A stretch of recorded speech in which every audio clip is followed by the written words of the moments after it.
रात के साये।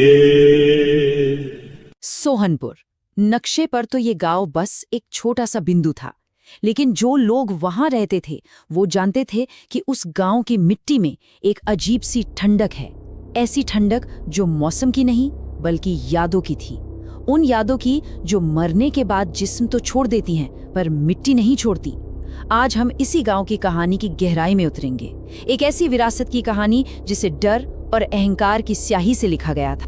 तो चलिए इस कहानी के पन्नों को एक एक करके पलटते हैं और ये जानने की कोशिश करते हैं कि सोहनपुर की मिट्टी में आखिर कौन सा राज दफन था। कहानी की शुरुआत होती है पंडित हरिशंकर से। अब गांव वाले तो उन्हें ज्ञानी मानते थे, लेकिन वो सिर्फ ज्ञानी नहीं थे। उनका ज्ञान एक गहरे समंदर जैसा था, और उस समंदर की गहराइयों में भक्ति के मोतियों की जगह अहंकार के पत्थर भरे हुए थे। वो काशी में वेद, उपनिषद और तंत्र के ऐसे ऐसे ग्रंथ पढ़ चुके थे जिनका नाम भी गांव वाले ठीक से नहीं ले पाते थे। और इस ज्ञान ने उन्हें विनम्र बनाने की बजाय ये विश्वास दिला दिया कि वो ईश्वर से नहीं तो कम से कम इंसानों से तो यकीनन ऊपर हैं। और बस इसी अहंकार में उन्होंने वो रास्ता चुना जो विनाश की ओर जाता था। अब देखिए, हरिशंकर की जो आखिरी इच्छा थी ना, वो कोई साधारण इच्छा नहीं थी। वो स्वर्ग, नर्क, मोक्ष, मुक्ति इन सब चीजों से बहुत ऊपर उठ चुके थे। वो चाहते थे कि मृत्यु के बाद जब उनका शरीर राख बन जाए तब भी उनकी चेतना, उनकी सोच, उनकी पहचान जिंदा रहे। एक ऐसा अस्तित्व जो शरीर की सीमाओं से परे हो लेकिन फिर भी दुनिया पर नियंत्रण रख सके। अमरता नहीं बल्कि एक जागृत चेतना। और यही इच्छा भद्र प्रेत बनने की पहली और सबसे खतरनाक सीढ़ी होती है। तो सवाल ये उठता है कि ये भद्र प्रेत आखिर है क्या? ये किसी आम भूत प्रेत से अलग कैसे है? देखिए, ये कोई भटकी हुई दुखियारी आत्मा नहीं है जो इंसाफ मांग रही हो। नहीं, ये एक जानबूझकर बनाया गया अस्तित्व है। एक ऐसी इकाई जो निषिद्ध ज्ञान और अहंकार की आग में तपकर पैदा होती है। ये सिर्फ दरवाजे नहीं खटखटाता, ये दिमाग के दरवाजे तोड़ता है। ये सिर्फ डराता नहीं, ये योजना बनाता है, समझता है और शिकार करता है। अपनी मौत वाली रात हरिशंकर ने दरवाजा अंदर से बंद कर लिया था। उनका आखिरी हुक्म बिल्कुल साफ था, अगर मैं पुकारूं या चीखूं तब भी कोई अंदर नहीं आएगा। आधी रात को शमशान की दिशा से एक ऐसी जोर की चीख आई जिसने पूरे गांव को जगा दिया, लेकिन कोई भी अपने घर से नहीं निकला। सुबह जब दरवाजा तोड़ा गया तो हरिशंकर का शरीर शांत पड़ा था। चेहरे पर पीड़ा का कोई निशान नहीं, बस होठों पर एक हल्की सी रहस्यमयी मुस्कान थी, जैसे कोई बरसों पुरानी योजना आज पूरी हो गई हो। अंतिम संस्कार ठीक से हुआ, सारे क्रियाकर्म पूरे हुए। 13 दिन तक गांव में एक अजीब सी भारी शांति छाई रही। लेकिन 13वें दिन की रात जब पूरा गांव सो रहा था तब पहली बार वो हंसी गूंजी। एक भारी, खुरदरी, सबको जानती हुई हंसी। उसी पीपल के पेड़ के नीचे से जहां हरिशंकर अक्सर बैठकर जप किया करते थे। ये किसी की वापसी का ऐलान था, एक नए खौफनाक युग की शुरुआत। और बस उस एक हंसी के बाद सोहनपुर की हवा ही बदल गई। अजीब घटनाएं शुरू हो गई और शुरुआत हुई सबसे कमजोर लोगों से। ये गांव के डर के अंधेरे में उतरने की शुरुआत थी। एक नई उपस्थिति अब अपनी मौजूदगी दर्ज करा रही थी, अपने खौफनाक तरीके से। रामलाल का बेटा, जो कुछ दिनों से नींद में बड़बड़ा रहा था कि पंडित जी उसे सपने में आकर पढ़ाते हैं, तीसरे दिन सुबह अपने बिस्तर पर मरा हुआ मिला। उसकी आंखें खुली थीं, जैसे वो किसी को देख रहा हो, और उसके माथे पर शमशान की राख का एक तिलक लगा हुआ था। ये कोई साधारण मौत नहीं थी, ये भद्र प्रेत का पहला हस्ताक्षर था, एक संदेश जिसे अभी तक कोई समझ नहीं पाया। ये तो बस शुरुआत थी। इसके बाद उस इकाई ने गांव की औरतों के सपनों पर हमला करना शुरू कर दिया। सपनों में एक परछाई आती और बस एक सवाल पूछती, डरती हो? और जो डरकर हाँ कह देती वो सुबह तक तेज बुखार में बीमार पड़ जाती, और जो ना कहती उसकी रात और भी भयानक हो जाती। हरिशंकर की चेतना अब सिर्फ एक याद नहीं थी, वो सजग थी और वो जानती थी कि डर इंसान की सबसे बड़ी कमजोरी है। अब गांव में एक पढ़ा लिखा लड़का था, रमेश। शहर से लौटा था और इन सब बातों को अंधविश्वास मानता था, हर बात को तर्क की कसौटी पर तोलता था। लेकिन उसका ये विश्वास तब टूटना शुरू हुआ जब उस इकाई के हमले और ज्यादा व्यवस्थित और व्यक्तिगत होने लगे और डर का एक साफ सोचा समझा पैटर्न उभरने लगा। रमेश को असलियत का एहसास तब हुआ जब उसने अपनी ही माँ को रात में किसी अदृश्य व्यक्ति से बातें करते सुना और अगले दिन उनकी कमर एक अदृश्य भार से टूटी हुई पाई। वो समझ गया, ये हमला शारीरिक नहीं, मानसिक था। भद्रप्रेत का तरीका बिल्कुल साफ था। पहले मन पर कब्जा करो, उसे इतना तोड़ दो कि वो खुद हार मान ले, फिर शरीर तो बस एक खाली मकान है जिसमें कोई भी दाखिल हो सकता है। मौतों का सिलसिला अब बढ़ने लगा था और हर मौत प्रतीकात्मक थी। महेश गांव की सुरक्षा का प्रतीक था, कुसुम दादी गांव की याददाश्त थी, गंगाराम गांव का तर्क था।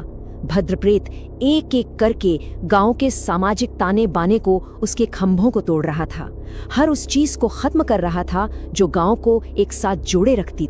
रमेश ने जब इन घटनाओं को जोड़ा तो उसे समझ आया कि ये हमले यूं ही नहीं हो रहे, इनका एक पूरा तरीका था, एक 4 स्टेप की प्रक्रिया।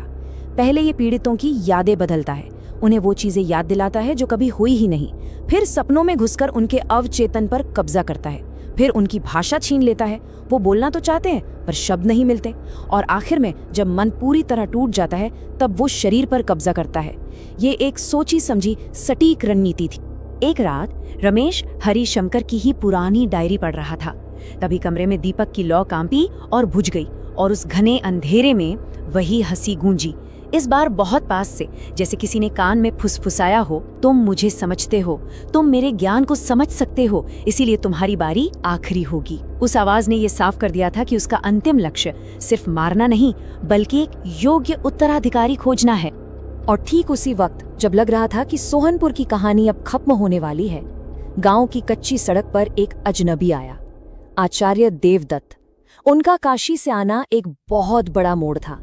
अब ये लड़ाई सिर्फ एक डरे हुए गांव और एक प्रेत की नहीं रही थी, अब ये ज्ञान और शक्ति की 2 धाराओं के बीच सीधी टक्कर बन गई थी। एक धारा जो नियंत्रण चाहती थी और दूसरी जो संतुलन। आते ही आचार्य देवदत्त ने जो पहला काम किया वो हिम्मत का था। उन्होंने पीपल के पेड़ के पास बैठकर बिना किसी डर के उस इकाई का असली नाम पुकारा। हरिशंकर, मैं जानता हूं तुम यहाँ हो। पहली बार किसी ने बिना डरे उसका नाम लिया था, और उसी पल पेड़ की गहरी छाया एक पल के लिए कांप उठी, लेकिन हंसी की आवाज नहीं आई। ये भद्रप्रेत की पहली हार थी, छोटी ही सही। यहीं पर आचार्य ने उस राज से पर्दा उठाया जो हरिशंकर अपने साथ ले गया था। उन्होंने बताया कि हरिशंकर ने एक पवित्र परंपरा को तोड़ मरोड़ दिया था। काशी में ज्ञान को संरक्षित करने की एक गुप्त परंपरा थी, जहां गुरु मृत्यु से पहले अपनी चेतना और ज्ञान एक योग्य शिष्य में स्थानांतरित करते थे। ये त्याग और मौन पर आधारित थी, लेकिन हरिशंकर ने इसे अपने अहंकार का एक हथियार बना लिया। त्याग की जगह चयन किया और शक्ति और नियंत्रण को अपना लक्ष्य बनाया। फिर आई अमावस्या की रात और शमशान में हुई पहली सीधी टक्कर, और यहीं भद्रप्रेत ने अपनी असली ताकत दिखाई। ये कोई शारीरिक बल नहीं था, वो मृत्यु की यादों पर अधिकार रखता था। वो समय को खींचकर एक पल को एक सदी जैसा लंबा बना सकता था, ताकि इंसान का मन थक कर हार मान ले। और उसकी सबसे बड़ी शक्ति थी प्रस्ताव। वो हर विरोधी को एक विकल्प, एक लालच देता था, और यही लालच मन को तोड़ देता था। तो उसी अमावस्या की रात अंतिम लड़ाई शुरू हुई, लेकिन ये लड़ाई किसी को नष्ट करने के लिए नहीं थी, बल्कि एक ऐसी चेतना को कैद करने के लिए थी जिसे मारा नहीं जा सकता। श्मशान में महाअनुष्ठान की तैयारी हुई, एक ऐसा अनुष्ठान जिसमें चेतना को चेतना से बांधा जाता है। एक जीवित मन को एक मृत मन का पहरेदार बनाया जाता है। अनुष्ठान शुरू होते ही भद्रप्रेत की आवाज पूरे शमशान में गूंजी। इसमें मजाक नहीं था, बल्कि एक आत्मविश्वास था। वो जानता था कि ज्ञान से जन्मी चेतना को मिटाया नहीं जा सकता, जैसे किसी विचार को नहीं मिटाया जा सकता। ये उसकी चुनौती थी। लेकिन आचार्य देवदत्त का जवाब उतना ही शांत और दृढ़ था। उन्होंने भद्रप्रेत की चुनौती स्वीकार की, लेकिन अपनी शर्तों पर। लक्ष्य विनाश नहीं, बल्कि बंधन था, एक ऐसा बंधन जो उस चेतना को सोहनपुर की मिट्टी में हमेशा के लिए कैद कर सके। अब आया अनुष्ठान का सबसे आखिरी और सबसे मुश्किल हिस्सा, जिसे रमेश को पूरा करना था। उसने भद्रप्रेत को एक दुश्मन के रूप में नहीं बल्कि एक परिणाम के रूप में स्वीकार किया, और इस स्वीकृति के साथ उसने अपने ही मन के अंदर एक चेतन कारागार बनाया।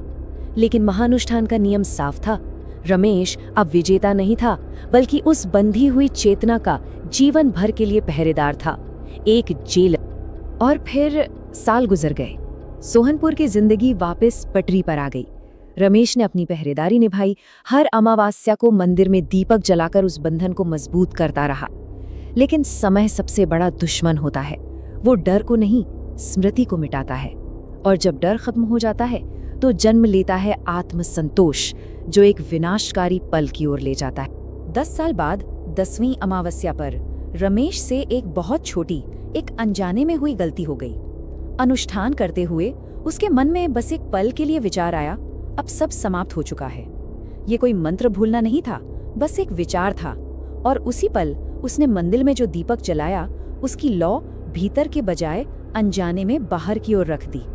यह एक छोटी सी चूक थी, लेकिन उस कैद चेतना को बस इतने ही मौके की जरूरत थी। और भद्रप्रेत की रिहाई, देखिए, वो किसी कहानी की तरह नाटकीय नहीं थी। कोई चीख नहीं, कोई हंसी नहीं, बस एक शांत कंपन जो मंदिर से शुरू हुआ और गांव की सीमाओं से बाहर फैल गया। और यहाँ सबसे जरूरी बात यह है कि वो इकाई सोहनपुर को सताने के लिए वापस नहीं आई। वो अब इस छोटे से खेल से बहुत आगे बढ़ चुकी थी। वो विकसित हो गई। और यही कहानी का सबसे खौफनाक मोड़ आता है। भद्रप्रेत अब सोहनपुर का भूत नहीं रहा था, वो एक विचारधारा बन चुका था, सोचने का एक तरीका। अब वो किसी भी ऐसे मन को संक्रमित कर सकता है जो जिम्मेदारी पर शक्ति को तरजीह देता है।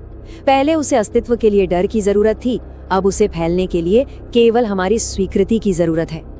और अंत में ये कहानी हमें एक बहुत परेशान करने वाले सवाल के साथ छोड़ जाती है। जब बुराई इतनी आम हो जाए कि हम उसे पहचानना ही बंद कर दें, जब अंधकार ही हमारी नई सामान्य स्थिति बन जाए, तो उस सीमा की रखवाली कौन करेगा, पहरा कौन देगा?